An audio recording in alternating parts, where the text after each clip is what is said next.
شروع اللہ کا نام لے کر جو بڑا مہربان نہایت رحم والا ہے۔ وہ قادر مطلق جو ہر خامی سے پاک ہے، ایک رات اپنے بندے کو مسجد حرام یعنی خانہ کعبہ سے مسجد اقصی یعنی بیت المقدس تک، جس کے چاروں طرف ہم نے برکتیں رکھی ہیں، لے گیا تاکہ ہم اسے اپنی قدرت کی نشانیاں دکھائیں۔ بے شک وہ سننے والا ہے، دیکھنے والا ہے۔ اور ہم نے موسیٰ کو کتاب عنایت کی تھی اور اس کو بنی اسرائیل کے لیے رہنما مقرر کیا تھا کہ میرے سوا کسی کو کارساز نہ ٹھہرانا۔ اے ان لوگوں کی اولاد جن کو ہم نے نوح کے ساتھ کشتی میں سوار کیا تھا، بے شک نوح ہمارے شکر گزار بندے تھے۔ اور ہم نے کتاب میں بنی اسرائیل سے کہہ دیا تھا کہ تم زمین میں 2 دفعہ فساد مچاؤ گے اور بڑی سرکشی کرو گے۔ پس جب پہلے وعدے کا وقت آیا تو ہم نے اپنے سخت لڑائی لڑنے والے بندے تم پر مسلط کر دیے، اور وہ شہروں کے اندر پھیل گئے، اور وہ وعدہ پورا ہو کر رہا۔ پھر ہم نے دوسری بار تم کو ان پر غلبہ دیا اور مال اور بیٹوں سے تمہاری مدد کی اور تم کو جماعت کثیر بنا دیا۔ اگر تم نیکوکاری کرو گے تو اپنی جانوں کے لیے کرو گے، اور اگر اعمال بد کرو گے تو ان کا وبال بھی تمہاری ہی جانوں پر ہوگا۔ پھر جب دوسرے وعدے کا وقت آیا تو ہم نے پھر اپنے بندے بھیجے تاکہ تمہارے چہروں کو بگاڑ دیں، اور جس طرح پہلی دفعہ مسجد بیت المقدس میں داخل ہو گئے تھے اسی طرح پھر اس میں داخل ہو جائیں، اور جس چیز پر غلبہ پائیں اسے تباہ کر دیں۔ امید ہے کہ تمہارا پروردگار تم پر رحم کرے، اور اگر تم پھر وہی حرکتیں کرو گے تو ہم بھی وہی پہلا سلوک کریں گے، اور ہم نے جہنم کو کافروں کے لیے قید خانہ بنا رکھا ہے۔ یہ قرآن وہ رستہ دکھاتا ہے جو سب سے سیدھا ہے، اور مومنوں کو جو نیک عمل کرتے ہیں بشارت دیتا ہے کہ ان کے لیے اجر عظیم ہے، اور یہ بھی بتاتا ہے کہ جو آخرت پر ایمان نہیں رکھتے ان کے لیے ہم نے دکھ دینے والا عذاب تیار کر رکھا ہے۔ اور انسان جس طرح جلدی سے بھلائی مانگتا ہے اسی طرح برائی مانگتا ہے، اور انسان بڑا جلد باز ہے۔ اور ہم نے دن اور رات کو 2 نشانیاں بنایا ہے، سو رات کی نشانی کو تاریک بنایا اور دن کی نشانی کو روشن، تاکہ تم اپنے پروردگار کا فضل یعنی روزی تلاش کرو اور برسوں کا شمار اور حساب جانو۔ اور ہم نے ہر چیز کی بخوبی تفصیل کر دی ہے، اور ہم نے ہر انسان کی اعمال نامے کو بصورت کتاب اس کے گلے میں لٹکا دیا ہے، اور قیامت کے روز وہ کتاب اسے نکال دکھائیں گے جسے وہ کھلا ہوا دیکھے گا۔ کہا جائے گا کہ اپنی کتاب پڑھ لے، تو آج اپنا آپ ہی حساب کرنے والا کافی ہے۔ جو شخص ہدایت اختیار کرتا ہے تو اپنے لیے اختیار کرتا ہے، اور جو گمراہ ہوتا ہے تو گمراہی کا ضرر بھی اسی کو ہوگا۔ اور کوئی شخص کسی دوسرے کا بوجھ نہیں اٹھائے گا، اور جب تک ہم پیغمبر نہ بھیج لیں عذاب نہیں دیا کرتے۔ اور جب ہمارا ارادہ کسی بستی کے ہلاک کرنے کا ہوا تو وہاں کے آسودہ لوگوں کو فواحش پر مامور کر دیا، تو وہ نافرمانیاں کرتے رہے۔ پھر اس پر عذاب کا حکم ثابت ہو گیا اور ہم نے اسے ہلاک کر ڈالا۔ اور ہم نے نوح کے بعد بہت سی امتوں کو ہلاک کر ڈالا، اور تمہارا پروردگار اپنے بندوں کے گناہوں کو جاننے اور دیکھنے والا کافی ہے۔ جو شخص دنیا کی آسودگی کا خواہش مند ہو تو ہم اس میں سے جسے چاہتے ہیں اور جتنا چاہتے ہیں جلد دے دیتے ہیں۔ پھر اس کے لیے جہنم کو ٹھکانہ مقرر کر رکھا ہے، جس میں وہ نفرین سن کر اور درگاہ الہی سے راندہ ہو کر داخل ہوگا۔ اور جو شخص آخرت کا خواستگار ہو اور اس میں اتنی کوشش کرے جتنی اسے لائق ہے، اور وہ مومن بھی ہو، تو ایسے ہی لوگوں کی کوشش ٹھکانے لگتی ہے۔ ہم ان کو اور ان کو سب کو تمہارے پروردگار کی بخشش سے مدد دیتی ہیں، اور تمہارے پروردگار کی بخشش کسی سے رکی ہوئی نہیں۔ دیکھو ہم نے کس طرح بعض کو بعض پر فضیلت بخشی ہے، اور آخرت درجوں میں دنیا سے بہت برتر اور برتری میں کہیں بڑھ کر ہے۔ اور اللہ کے ساتھ کوئی اور معبود نہ بنانا کہ ملامتیں سن کر اور بے کس ہو کر بیٹھے رہ جاؤ گے۔ اور تمہارے پروردگار نے ارشاد فرمایا ہے کہ اس کے سوا کسی کی عبادت نہ کرو، اور ماں باپ کے ساتھ بھلائی کرتے رہو۔ اگر ان میں سے ایک یا دونوں تمہارے سامنے بڑھاپے کو پہنچ جائیں تو ان کو اف تک نہ کہنا، اور نہ انہیں جھڑکنا، اور ان سے بات ادب کے ساتھ کرنا، اور عجز و نیاز سے ان کے آگے جھکے رہو، اور ان کے حق میں دعا کرو کہ اے پروردگار، جیسا انہوں نے مجھے بچپن میں شفقت سے پرورش کیا ہے، تو بھی ان کے حال پر رحمت فرما۔ جو کچھ تمہارے دلوں میں ہے تمہارا پروردگار اس سے بخوبی واقف ہے۔ اگر تم نیک ہوگے تو وہ رجوع لانے والوں کو بخش دینے والا ہے۔ اور رشتہ داروں اور محتاجوں اور مسافروں کو ان کا حق ادا کرو، اور فضول خرچی سے مال نہ اڑاؤ، کہ فضول خرچی کرنے والے تو شیطان کے بھائی ہیں، اور شیطان اپنے پروردگار کی نعمتوں کا کفران کرنے والا یعنی ناشکرا ہے۔ اور اگر تم اپنے پروردگار کی رحمت یعنی فراخ دستی کے انتظار میں، جس کی تمہیں امید ہو، ان مستحقین کی طرف توجہ نہ کر سکو تو ان سے نرمی سے بات کہہ دیا کرو، اور اپنے ہاتھ کو نہ تو گردن سے بندھا ہوا یعنی بہت تنگ کر لو کہ کسی کو کچھ دو ہی نہیں، اور نہ بالکل کھول ہی دو کہ سبھی کچھ دے ڈالو، اور انجام یہ ہو کہ ملامت زدہ اور حسرت زدہ ہو کر بیٹھ جاؤ۔ بے شک تمہارا پروردگار جس کی روزی چاہتا ہے فراخ کر دیتا ہے، اور جس کی روزی چاہتا ہے تنگ کر دیتا ہے۔ وہ اپنے بندوں سے خبردار ہے اور ان کو دیکھ رہا ہے۔ اور اپنی اولاد کو مفلسی کے خوف سے قتل نہ کرنا، کیونکہ ان کو اور تم کو ہم ہی رزق دیتے ہیں۔ کچھ شک نہیں کہ ان کا مار ڈالنا بڑا سخت گناہ ہے۔ اور زنا کے پاس بھی نہ جانا، کہ وہ بے حیائی ہے اور بری راہ ہے۔ اور جس جاندار کا مارنا اللہ نے حرام کیا ہے اسے قتل نہ کرنا مگر جائز طور پر یعنی بفتوائے شریعت۔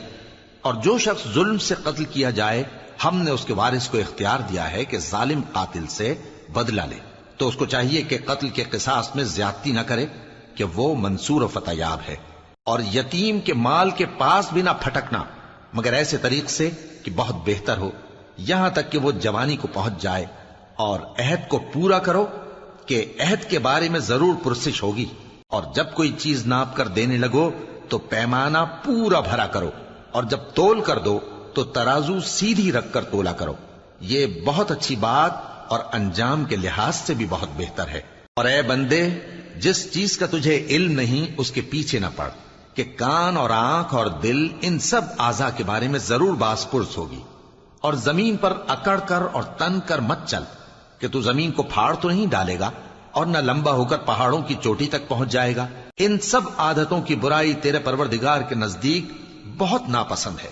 اے پیغمبر، یہ ان ہدایتوں میں سے ہیں جو اللہ نے حکمت کی باتیں تمہاری طرف وحی کی ہیں، اور اللہ کے ساتھ کوئی اور معبود نہ بنانا، کہ ایسا کرنے سے ملامت زدہ اور راندہ درگاہ بنا کر جہنم میں ڈال دیے جاؤ گے۔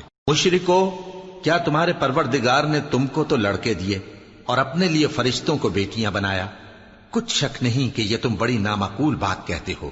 اور ہم نے اس قرآن میں طرح طرح کی باتیں بیان کی ہیں تاکہ لوگ نصیحت حاصل کریں، مگر وہ اس سے اور بدک جاتی ہیں۔ کہہ دو کہ اگر اللہ کے ساتھ اور معبود ہوتے جیسا کہ یہ کہتے ہیں تو وہ ضرور عرش والے کی طرف لڑنے بھیڑنے کے لیے رستہ نکالتے۔ وہ پاک ہے، اور جو کچھ یہ بکواس کرتے ہیں اس سے اس کا رتبہ بہت عالی ہے۔ ساتوں آسمان اور زمین اور جو لوگ ان میں ہیں سب اسی کی تسبیح کرتے ہیں، اور مخلوقات میں سے کوئی چیز نہیں مگر اس کی تعریف کے ساتھ تسبیح کرتی ہے، لیکن تم ان کی تسبیح کو نہیں سمجھتے۔ بے شک وہ بردبار ہے، غفار ہے۔ اور اے نبی، جب تم قرآن پڑھا کرتے ہو تو ہم تم میں اور ان لوگوں میں جو آخرت پر ایمان نہیں رکھتے چھپا ہوا پردہ یعنی حجاب ڈال دیتے ہیں، اور ان کے دلوں پر بھی پردے ڈال دیتے ہیں کہ اسے سمجھ نہ سکیں، اور ان کے کانوں میں ثقل پیدا کر دیتے ہیں۔ اور جب تم قرآن میں اپنے پروردگار یکتا کا ذکر کرتے ہو تو وہ لوگ بدک جاتے ہیں اور پیٹ پھیر کر چل دیتے ہیں۔ یہ لوگ جب تمہاری طرف کان لگاتے ہیں تو جس نیت سے یہ سنتے ہیں ہم اسے خوب جانتے ہیں، اور جب یہ سرگوشیاں کرتے ہیں یعنی جب ظالم کہتے ہیں کہ تم تو ایک ایسے شخص کی پیروی کرتے ہو جس پر جادو کیا گیا ہے، دیکھو انہوں نے کس کس طرح کی تمہارے بارے میں باتیں بنائی ہیں، سو یہ گمراہ ہو رہے ہیں اور رستہ نہیں پا سکتے۔ اور کہتے ہیں کہ جب ہم مر کر بوسیدہ ہڈیاں اور چور چور ہو جائیں گے تو کیا اثر نو پیدا ہو کر اٹھیں گے؟ کہہ دو کہ خواہ تم پتھر ہو جاؤ یا لوہا یا کوئی اور چیز جو تمہارے نزدیک پتھر اور لوہے سے بھی زیادہ سخت ہو، جھٹ کہیں گے کہ بھلا ہمیں دوبارہ کون جلائے گا؟ کہہ دو کہ وہی جس نے تم کو پہلی بار پیدا کیا تو تعجب سے تمہارے آگے سر ہلائیں گے اور پوچھیں گے کہ ایسا کب ہوگا؟ کہہ دو امید ہے کہ جلد ہوگا۔ جس دن وہ تمہیں پکارے گا تو تم اس کی تعریف کے ساتھ جواب دو گے اور خیال کرو گے کہ تم دنیا میں بہت کم مدت رہے۔ اور میرے بندوں سے کہہ دو کہ لوگوں سے ایسی باتیں کہا کریں جو بہت پسندیدہ ہوں، کیونکہ شیطان بری باتوں سے ان میں فساد ڈلوا دیتا ہے۔ کچھ شک نہیں کہ شیطان انسان کا کھلا دشمن ہے۔ تمہارا پروردگار تم سے خوب واقف ہے، اگر چاہے تو تم پر رحم کرے یا اگر چاہے تو تمہیں عذاب دے۔ اور ہم نے تم کو ان پر داروغہ بنا کر نہیں بھیجا، اور جو لوگ آسمانوں اور زمین میں ہیں تمہارا پروردگار ان سے خوب واقف ہے۔ اور ہم نے بعض پیغمبروں کو بعض پر فضیلت بخشی اور داؤد کو زبور عنایت کی۔ کہو کہ مشرکو، جن لوگوں کی نسبت تمہیں معبود ہونے کا گمان ہے ان کو بلا دیکھو، وہ تم سے تکلیف کے دور کرنے یا اس کے بدل دینے کا کچھ بھی اختیار نہیں رکھتے۔ یہ لوگ جن کو اللہ کے سوا پکارتے ہیں وہ خود اپنے پروردگار کے ہاں ذریعہ تقرب تلاش کرتے رہتے ہیں کہ کون ان میں اللہ کا زیادہ مقرب ہوتا ہے، اور اس کی رحمت کے امیدوار رہتے ہیں اور اس کے عذاب سے خوف رکھتے ہیں۔ بے شک تمہارے پروردگار کا عذاب ڈرنے کی چیز ہے، اور کفر کرنے والوں کی کوئی بستی نہیں مگر قیامت کے دن سے پہلے ہم اسے ہلاک کر دیں گے یا اسے سخت عذاب دیں گے۔ یہ کتاب یعنی تقدیر میں لکھا جا چکا ہے، اور ہم نے نشانیاں بھیجنی اس لیے موقوف کر دیں کہ پہلے لوگوں نے اس کی تکذیب کی تھی، اور ہم نے سمود کو اونٹنی نبوت صالح کی کھلی نشانی دی تو انہوں نے اس پر ظلم کیا، اور ہم جو نشانیاں بھیجا کرتے ہیں تو ڈرانے کو۔ اور جب ہم نے تم سے کہا کہ تمہارا پروردگار لوگوں کا احاطہ کیے ہوئے ہے، اور جو منظر ہم نے تمہیں دکھایا اس کو لوگوں کے لیے آزمائش کیا، اور اسی طرح تھوہر کے درخت کو جس پر قرآن میں لعنت کی گئی، اور ہم انہیں ڈراتے ہیں تو اس سے ان کی سرکشی میں اضافہ ہوتا ہے۔ اور جب ہم نے فرشتوں سے کہا کہ آدم کو سجدہ کرو تو سب نے سجدہ کیا مگر ابلیس نے نہ کیا، بولا کہ بھلا میں ایسے شخص کو سجدہ کروں جس کو تو نے مٹی سے پیدا کیا ہے۔ اور ازراہ طنز کہنے لگا کہ دیکھ تو یہی وہ ہے جسے تو نے مجھ پر فضیلت دی ہے، اگر تو مجھ کو قیامت کے دن تک کی مہلت دے تو میں تھوڑے سے شخصوں کے سوا اس کی تمام اولاد کی جڑ کاٹتا رہوں گا۔ اللہ نے فرمایا یہاں سے چلا جا، جو شخص ان میں سے تیری پیروی کرے گا تو تم سب کی جزا جہنم ہے اور وہ پوری سزا ہے، اور ان میں سے جس کو بہکا سکے اپنی آواز سے بہکاتا رہے، اور ان پر اپنے سواروں اور پیادوں کو چڑھا کر لاتا رہے، اور ان کے مال اور اولاد میں شریک ہوتا رہے، اور ان سے وعدہ کرتا رہے، اور شیطان جو وعدے ان سے کرتا ہے سب دھوکہ ہے۔ جو میرے مخلص بندے ہیں ان پر تیرا کچھ زور نہیں، اور اے پیغمبر تمہارا پروردگار کارساز کافی ہے۔ تمہارا پروردگار وہ ہے جو تمہارے لیے سمندر میں کشتیاں چلاتا ہے تاکہ تم اس کے فضل سے روزی تلاش کرو، بے شک وہ تم پر مہربان ہے۔ اور جب تم کو سمندر میں تکلیف پہنچتی ہے یعنی ڈوبنے کا خوف ہوتا ہے تو جن کو تم پکارا کرتے ہو سب اس پروردگار کے سوا گم ہو جاتی ہیں۔ پھر جب وہ تم کو ڈوبنے سے بچا کر خشکی کی طرف لے جاتا ہے تو تم منہ پھیر لیتے ہو، اور انسان ہے ہی ناشکرا۔ کیا تم اس سے بے خوف ہو کہ اللہ تمہیں خشکی کی طرف لے جا کر زمین میں دھنسا دے یا تم پر سنگریزوں کی بھری ہوئی آندھی چلا دے، پھر تم اپنا کوئی نگہبان نہ پاؤ؟ یا اس بات سے بے خوف ہو کہ تم کو دوسری دفعہ سمندر میں لے جائے، پھر تم پر تیز ہوا چلائے اور تمہارے کفر کے سبب تمہیں ڈبو دے، پھر تم اس معاملے میں اپنے لیے کوئی باز پرس کرنے والا نہ پاؤ؟ اور ہم نے بنی آدم کو عزت بخشی اور ان کو خشکی اور تری میں سواری دی اور پاکیزہ روزی عطا کی اور اپنی بہت سی مخلوقات پر فضیلت دی۔ جس دن ہم سب لوگوں کو ان کے پیشواؤں کے ساتھ بلائیں گے تو جن کے اعمال کی کتاب ان کے داہنے ہاتھ میں دی جائے گی وہ اپنی کتاب کو خوش ہو کر پڑھیں گے، اور ان پر دھاگے برابر بھی ظلم نہ ہوگا۔ اور جو شخص اس دنیا میں اندھا ہو وہ آخرت میں بھی اندھا ہوگا اور نجات کے رستے سے بہت دور۔ اور اے پیغمبر جو وہی ہم نے تمہاری طرف بھیجی ہے قریب تھا کہ یہ کافر لوگ تم کو اس سے بہکا دیں تاکہ تم اس کے سوا اور باتیں ہماری نسبت بنا لو، اور اس وقت وہ تم کو دوست بنا لیتے، اور اگر ہم تم کو ثابت قدم نہ رہنے دیتے تو تم کسی قدر ان کی طرف مائل ہونے ہی لگے تھے۔ اس وقت ہم تم کو زندگی میں بھی عذاب کا دگنا اور مرنے پر بھی دگنا مزہ چکھاتے، پھر تم ہمارے مقابلے میں کسی کو اپنا مددگار نہ پاتے۔ اور قریب تھا کہ یہ لوگ تمہیں زمین مکہ سے پھسلا دیں تاکہ تمہیں وہاں سے نکال دیں، اور اس وقت تمہارے بعد یہ بھی نہ رہتے مگر کم۔ جو پیغمبر ہم نے تم سے پہلے بھیجے تھے ان کا اور ان کے بارے میں ہمارا یہی طریق رہا ہے، اور تم ہمارے طریق میں تغیر و تبدل نہ پاؤ گے۔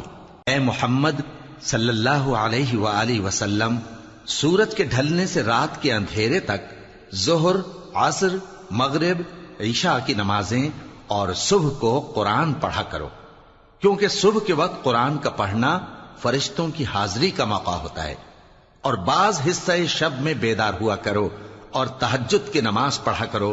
یہ شب خیزی تمہارے لیے ایک اضافی عمل ہے۔ امید ہے کہ اللہ تم کو مقام محمود پر فائز فرمائے۔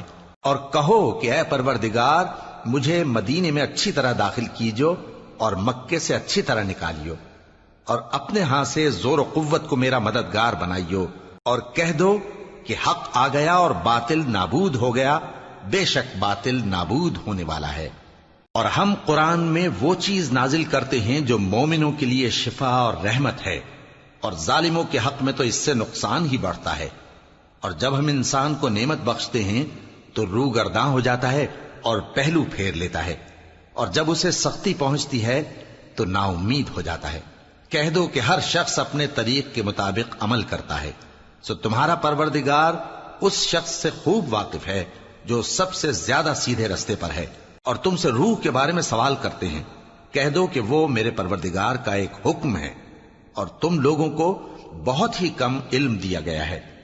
اور اگر ہم چاہیں تو جو کتاب ہم تمہاری طرف بھیجتے ہیں اسے دلوں سے محو کر دیں، پھر تم اس کے لیے ہمارے مقابلے میں کسی کو مددگار نہ پاؤ، مگر اس کا قائم رہنا تمہارے پروردگار کی رحمت ہے، کچھ شک نہیں کہ تم پر اس کا بڑا فضل ہے۔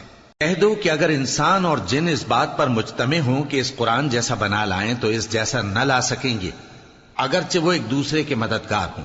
اور ہم نے قرآن میں سب باتیں طرح طرح سے بیان کر دی ہیں، مگر اکثر لوگوں نے انکار کرنے کے سوا قبول نہ کیا، اور کہنے لگے کہ ہم تم پر ایمان نہیں لائیں گے جب تک کہ عجیب و غریب باتیں نہ دکھاؤ، یعنی یا تو ہمارے لیے زمین سے چشمہ جاری کر دو، یا تمہارا کھجوروں اور انگوروں کا کوئی باغ ہو اور اس کے بیچ میں نہریں بہا نکالو، یا جیسا تم کہا کرتے ہو ہم پر آسمان کے ٹکڑے گرا دو، یا اللہ اور فرشتوں کو ہمارے سامنے لے آؤ، یا تمہارا سونے کا گھر ہو، یا تم آسمان پر چڑھ جاؤ، اور ہم تمہارے چڑھنے کو بھی نہیں مانیں گے جب تک کہ کوئی کتاب نہ لاؤ جسے ہم پڑھ بھی لیں۔ کہہ دو کہ میرا پروردگار پاک ہے، میں تو صرف ایک پیغام پہنچانے والا انسان ہوں۔ اور جب لوگوں کے پاس ہدایت آ گئی تو ان کو ایمان لانے سے اس کے سوا کوئی چیز مانے نہ ہوئی کہ کہنے لگے کہ کیا اللہ نے آدمی کو پیغمبر کر کے بھیجا ہے؟ کہہ دو کہ اگر زمین میں فرشتے ہوتے کہ اس میں چلتے پھرتے اور رہتے بستے تو ہم ان کے پاس کسی فرشتے کو پیغمبر بنا کر بھیجتے۔ کہہ دو کہ میرے اور تمہارے درمیان اللہ ہی گواہ کافی ہے، وہی اپنے بندوں سے خبردار ہے اور ان کو دیکھنے والا ہے۔ اور جس شخص کو اللہ ہدایت دے وہی ہدایت یاب ہے، اور جن کو گمراہ رہنے دے تو تم اللہ کے سوا ان کے رفیق نہیں پاؤ گے۔ اور ہم ان کو قیامت کے دن اوندھے منہ، اندھے، گونگے اور بہرے بنا کر اٹھائیں گے، اور ان کا ٹھکانہ دوزخ ہے۔ جب اس کی آگ بجھنے کو ہوگی تو ہم ان کو عذاب دینے کے لیے اسے اور بھڑکا دیں گے۔ یہ ان کی سزا ہے، اس لیے کہ وہ ہماری آیتوں سے کفر کرتے تھے اور کہتے تھے کہ جب ہم مر کر بوسیدہ ہڈیاں اور ریزہ ریزہ ہو جائیں گے تو کیا اثر نو پیدا کیے جائیں گے؟ کیا انہوں نے نہیں دیکھا کہ اللہ جس نے آسمانوں اور زمین کو پیدا کیا ہے اس بات پر قادر ہے کہ ان جیسے لوگ پیدا کر دے، اور اس نے ان کے لیے ایک وقت مقرر کر دیا ہے جس میں کچھ بھی شک نہیں، تو ظالموں نے انکار کے سوا اسے قبول نہ کیا۔ کہہ دو کہ اگر میرے پروردگار کی رحمت کے خزانے تمہارے ہاتھ میں ہوتے تو تم خرچ ہو جانے کے خوف سے ان کو بند کر رکھتے، اور انسان دل کا بہت تنگ ہے۔ اور ہم نے موسیٰ کو 9 کھلی نشانیاں دیں تو بنی اسرائیل سے دریافت کر لو کہ جب وہ ان کے پاس آئے تو فرعون نے ان سے کہا کہ موسیٰ، میں خیال کرتا ہوں کہ تم پر جادو کیا گیا ہے۔ انہوں نے کہا کہ تم یہ جانتے ہو کہ آسمانوں اور زمین کے پروردگار کے سوا اس کو کسی نے نازل نہیں کیا، اور وہ بھی تم لوگوں کے سمجھانے کو۔ اور اے فرعون، میں خیال کرتا ہوں کہ تم ہلاک ہو جاؤ گے۔ اس نے چاہا کہ ان کو سرزمین مصر سے نکال دے، تو ہم نے اس کو اور جو اس کے ساتھ تھے سب کو ڈبو دیا، اور اس کے بعد بنی اسرائیل سے کہا کہ تم اس ملک میں رہو سہو، پھر جب آخرت کا وعدہ آ جائے گا تو ہم تم سب کو جمع کر کے لے آئیں گے، اور ہم نے اس قرآن کو سچائی کے ساتھ نازل کیا ہے اور وہ سچائی کے ساتھ نازل ہوا۔ اور اے محمد صلی اللہ علیہ وآلہ وسلم، ہم نے تم کو صرف خوشخبری دینے والا اور ڈر سنانے والا بنا کر بھیجا ہے، اور ہم نے قرآن کو تھوڑا تھوڑا کر کے نازل کیا ہے تاکہ تم لوگوں کو ٹھہر ٹھہر کر پڑھ کر سناؤ، اور ہم نے اس کو آہستہ آہستہ اتارا ہے۔ کہہ دو کہ تم اس پر ایمان لاؤ یا نہ لاؤ، یہ فی نفس ہی حق ہے۔ جن لوگوں کو اس سے پہلے علم کتاب دیا گیا ہے، جب وہ ان کو پڑھ کر سنایا جاتا ہے تو وہ ٹھوڑیوں کے بل سجدے میں گر پڑتے ہیں اور کہتے ہیں کہ ہمارا پروردگار پاک ہے، بے شک ہمارے پروردگار کا وعدہ پورا ہو کر رہا، اور وہ ٹھوڑیوں کے بل گر پڑتے ہیں اور روتے جاتے ہیں، اور اس سے ان کو اور زیادہ عاجزی پیدا ہوتی ہے۔ کہہ دو کہ تم معبود برحق کو اللہ کے نام سے پکارو یا رحمان کے نام سے، جس نام سے پکارو اس کے سب نام اچھے ہیں، اور نماز نہ بلند آواز سے پڑھو اور نہ آہستہ، بلکہ اس کے بیچ کا طریقہ اختیار کرو، اور کہو کہ سب تعریف اللہ ہی کو ہے، جس نے نہ تو کسی کو بیٹا بنایا ہے اور نہ اس کی بادشاہی میں کوئی شریک ہے، اور نہ اس وجہ سے کہ وہ عاجز و ناتواں ہے کوئی اس کا مددگار ہے، اور اس کو بڑا جان کر اس کی بڑائی کرتے رہو۔